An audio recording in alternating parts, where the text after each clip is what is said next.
That there is Oakland, Arkansas. Snowy, 24 degrees.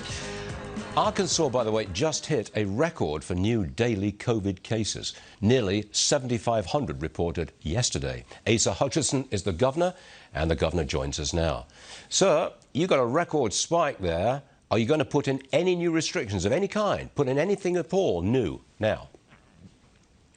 Well, we are doing some things that are new, but we're not putting in new restrictions. Our focus is on vaccinations. And of course, you mentioned that we hit a record number of Omicron cases. That preceded another day of record, and that preceded the previous day of record. So it clearly is going up. What we're doing is we've purchased 1.5 million at-home tests to make sure those are available. We hope that those will come in soon. Secondly, I mobilized some of our National Guard to help in the PCR testing and our testing sites at the hospital, making sure that they have the support. And while we have record numbers of Omicron cases, our hospitalizations are one half of what they were a year ago. They're still very stressed because shortages of staff, and we're looking at ways that we can help them. But we've got to get through January. Those are the things that we're doing, not putting in new restrictions, but we are making sure that we provide solutions. Governor, do you believe that this is moving so swiftly, caseloads rising so rapidly, that it's sweeping through and that we should simply ride it out? Because pretty soon we're going to be on the other side of it. Is that where you're coming from? Well, that's what the scientific evidence is, that it's going through very quickly, and that's my hope. Now, that doesn't mean that we just simply ride it out. You ride it out with action, because you don't know exactly what it's going to mean in terms of the volume of hospitalizations. We're still learning a lot about this, and so there's steps that we have to take. But yes, my hope is that this peaks mid-January, that we start on the downhill slide after that.